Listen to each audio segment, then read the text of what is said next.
Epione pain management and regenerative centre. ఇక మీ నొప్పులు శాశ్వతం కావు. లోక్సభ ఎన్నికల్లో సంజయ్ని విజయం కోసం నరేంద్రుడు రాజన్న దర్శనానికి వస్తున్నాడు. ఆ తర్వాత జరిగే బహిరంగ సభలో పాల్గొంటారు. ఎట్లా కొనసాగుతుంది మోడీ సభ పర్యటన వివరాలు, లోక్సభలో ఎట్లా దూసుకెళ్తున్నారు, మనతో మాట్లాడడానికి బీజేపీ జాతీయ ప్రధాన కార్యదర్శి, కరీంనగర్ ఎంపీ అభ్యర్థి మనతో ఉన్నారు. సంజయ్ ఉన్నారు. చెప్పండి, మోడీ సాక్షాత్తు మీకోసం వస్తున్నారు. వేములవాడ రాజన్నకి మొదటిసారిగా వచ్చిన ప్రధానమంత్రిగా చరిత్రలకు ఎక్కుతున్నారు.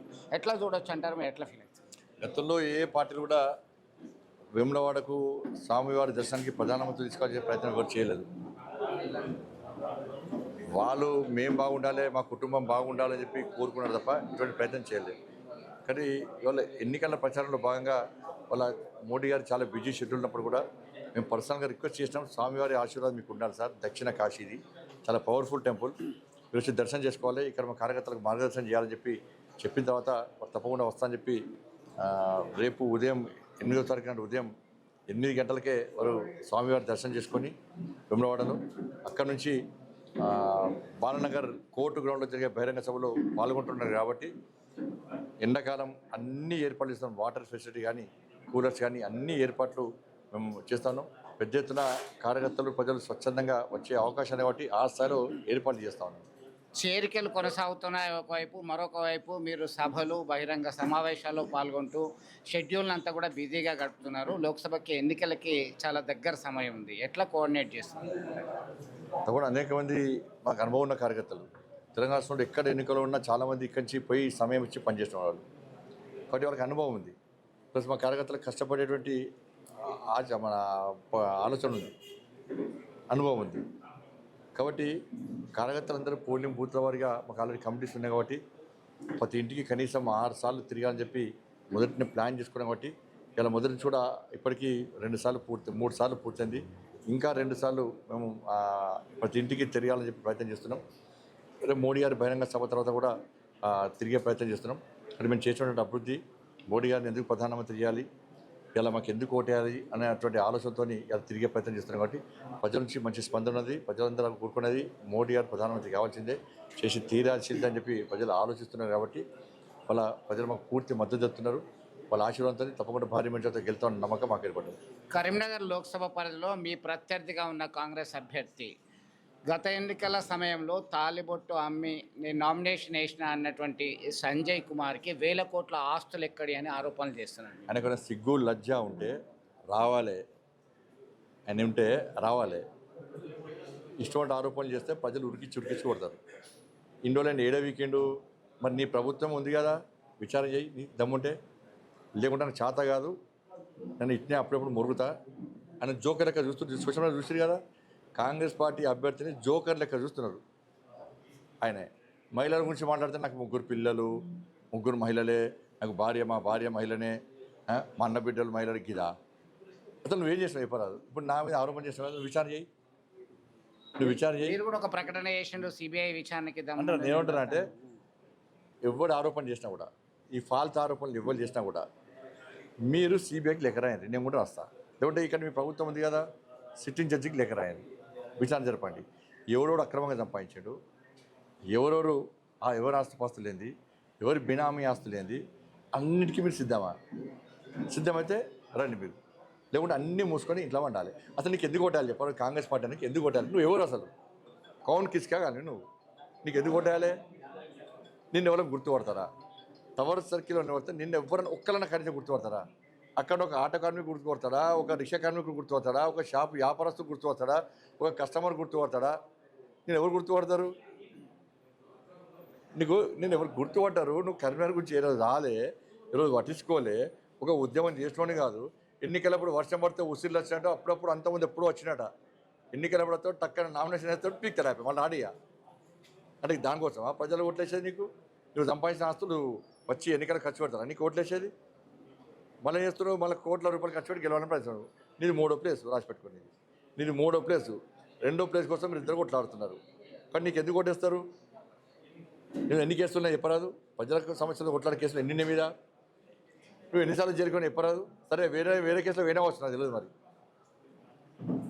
రేవంత్ రెడ్డి రాష్ట్ర ముఖ్యమంత్రి టీపీసీసీ అధ్యక్షుని హోదాలో పలు బహిరంగ సమావేశాల్లో పాల్గొన్న ప్రతిసారి ఆయన ఒక సింబల్ తీసుకుంటున్నారు. తెలంగాణకి కేంద్ర ప్రభుత్వం ఇచ్చింది గాడిద గుడ్డు అని ఆ గుడ్డును ప్రదర్శిస్తున్నారు. ఇప్పుడు మీరే సింబల్ అంటారు కదా, కాంగ్రెస్ ప్రజలందరూ ఆశ్చర్యపోతున్నారు. ఇప్పుడు కాంగ్రెస్ పార్టీది భస్మాసుర వస్తామా గాడిది గుడ్డు సింబల్ అని చెప్పండి. రేపు బ్యాలెట్లో అదే వస్తారు. బ్యాలెట్లో గాడిది గుడ్డు కనబడుతున్నా ఓటేస్తారు ప్రజలు, లేకుంటే ఓటేరారు. బట్ ఆ గాడిది గుడ్డు మీద ప్రజలు కాంగ్రెస్ పార్టీ 6 గ్యారెంటీలు ఇస్తాను గాడిది గుడ్డు ఇచ్చిందని మాత్రం చూసుకుంటారు ఇవాళ. కానీ ఫస్ట్ 6 గ్యారెంటీల మీద చర్చ జరగాలి. 2,500 రూపాయలు ఇచ్చిరా, 4,000 రూపాయలు మహిళలకి ఆసరా పెన్షన్ ఇచ్చిరా, 15,000 రూపాయలు రైతు భరోసా ఇచ్చిరా, 12,000 రూపాయలు రైతు కూరలకు ఇచ్చిరా, తులం బంగారం ఇచ్చిరా, 2 లక్షల రుణమాఫీ ఇచ్చిరా, 500 బోనస్ ఇచ్చిరా, కటింగ్స్ లేకుండా పంట కొన్నారా, 5 లక్షల రూపాయలు ఇల్లు జాగ్రత్తలోకి ఇచ్చిరా, అన్నిటి మీద ఇలా ఫీజు రీయింబర్స్మెంట్ బకాయిలు ఇచ్చిరా, ఆరోగ్యశ్రీ బకాయిలు ఇచ్చిరా, ఇవన్నిటి మీద ప్రజలు చర్చించుకుంటున్నారు. కాబట్టి మెజార్టీ సీట్లు సాధించబోతున్న భయపడే ఇవాళ రాష్ట్ర ముఖ్యమంత్రి స్థాయి వ్యక్తి కూడా దిగజారి కింది స్థాయి వరకు కూడా అందరూ కూడా ఈ విధంగా వివరించే ప్రయత్నం చేస్తున్నారు. కాబట్టి కాంగ్రెస్ పార్టీకి నెక్స్ట్ గదే గాడి గుడ్డే మిగులుతున్న విషయం వాళ్ళకి తెలుస్తుంది. ప్రధానమంత్రి మోడీ మనస్సులో సంజయ్కి ఒక ప్రత్యేక స్థానం ఉంది అని చెప్పేసి తమిళనాడు బీజేపీ రాష్ట్ర అధ్యక్షుడు అన్నమలై మీ మీద కామెంట్ చేయడం జరిగింది. మిమ్మల్ని ఆదర్శంగా తీసుకున్నా, ర్యాలీ చేశాను, పాదయాత్ర చేసిన అని చెప్పాడు. నేషనల్ ఎగ్జిక్యూటివ్ మీటింగ్ సందర్భంగా నరేంద్ర మోడీ గారు ప్రత్యేకమైన వేదిక మీద పిలిచి ప్రజా సంగ్రామ యాత్ర చేసిన తీరును ఒకసారి వివరించాలని చెప్పి నేను పూర్తి వివరించిన తర్వాత నేను కూడా ప్రజా సంగ్రామ యాత్ర గురించి నేను ఎంక్వైరీ చేసి తెలుసుకుని నేను వీడియోలు చూసిన. అది మామూలు యాత్ర, చాలా బ్రహ్మాండమైన యాత్ర. ఈ యాత్రను అందరూ అన్ని రాష్ట్రాల అధ్యక్షులు వెళ్ళి చూసి రావాలి, టీమ్స్ పంపాలి, పంపించి ఏ విధంగా యాత్ర సాగుతుందో తెలుసుకొని మీ ప్రాంతాల్లో యాత్రలు చేయాలని చెప్పి నరేంద్ర మోడీ గారు చెప్పిన తర్వాత అన్నమలై గారు ప్రత్యేకంగా నాతో మాట్లాడి వాళ్ళ టీం పంపించి వాళ్ళ ప్రజా సంగ్రామ యాత్రలో పాల్గొని ఏ విధంగా ఏర్పాటు చేస్తున్నాం, ఏ విధంగా యాత్ర కొనసాగుతుందో తెలుసుకున్న తర్వాత వారు యాత్ర చేయడం జరిగింది. ప్రజా సంగ్రామ యాత్ర కంటే ఎక్కువ బ్రహ్మాండమైన యాత్ర వాళ్ళు చేశారు. వాళ్ళు నిరంతరం యాత్ర చేస్తూ వాళ్ళ తమిళనాడులో ఏమి లేని తమిళనాడులో వాళ్ళ పార్టీని ప్రభుత్వం ఏర్పడే స్థాయికి తీసుకొచ్చినటువంటి వ్యక్తి అన్నమలై గారు. కాబట్టి వారు చేసినటువంటి ఫైట్ మామూలు ఫైట్ కాదు. కాబట్టి ఇటువంటి పరిస్థితుల్లో వారి యాత్ర కానీ నా యాత్ర కానీ నరేంద్ర మోడీ దృష్టిలో ఉంది. కాబట్టి వారు తప్పకుండా పనిచేసే కార్యకర్తలు ప్రోత్సహిస్తారు. కాబట్టి వాళ్ళు సంతోషం అనిపించింది. కరీంనగర్ లోక్సభ పరిధిలో ఏ వర్గానికి చెందిన వాళ్ళు అధికంగా మీకు మద్దతు ఇచ్చే అవకాశం ఉంది?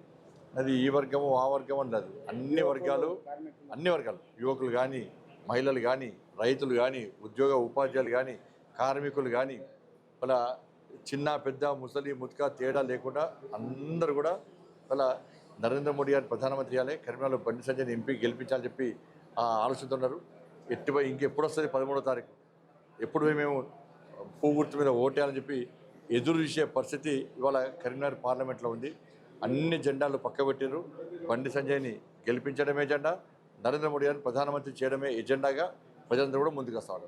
మొత్తం మీద నరేంద్ర మోడీ పాల్గొనేటువంటి బహిరంగ సభ సక్సెస్ చేయడానికి కసరత్తు చేశారు. ఖచ్చితంగా విజయం సాధించి తీరుతాను. ఎవరైతే తన మీద ఫాల్స్ ఆరోపణలు చేస్తున్నారో ఆధారాలతో బయటకు రావాలి. ఖచ్చితంగా సిబిఐ ఎంక్వైరీకి నేను లేఖ రాస్తా, మీకు దమ్ముందా అని చెప్పి సవాల్ విస్తున్నటువంటి పరిస్థితి. కాంగ్రెస్ పార్టీది గాడిద గుడ్డు సింబలా లేదా హస్తం గుర్తా, ఒకటి క్లారిటీ ఇవ్వాల్సినటువంటి అవసరం ఉంది. ప్రజలు కన్ఫ్యూజ్లో ఉన్నారు, పదే పదే ఆ గాడిద గుడ్డును ప్రదర్శించడం వల్ల అనేటువంటి కామెంట్ కూడా చేయడం జరిగింది. అలాగే ప్రజా సంగ్రామ యాత్ర ఇన్స్పిరేషన్తో తమిళనాడు రాష్ట్రాల్లో 10% పైగా ఓట్ బ్యాంక్ షేరింగ్ ఉంది. అన్నమలై లాంటి వాళ్ళు నిరంతరం ప్రజల్లో ఉండి మాస్ లీడర్గా ఎదిగారు. మోడీ దృష్టిలో ఒక ప్రత్యేక స్థానం ఉంది అని చెప్పేసి కితాబ్ వస్తున్నటువంటి పరిస్థితి అయితే మనం గమనిస్తున్నాం. వీడియో జర్నలిస్ట్ సుమంత్తో కలిసి చంద్రశేఖర్, RTV, కరీంనగర్ నుండి. నమస్తే అండి.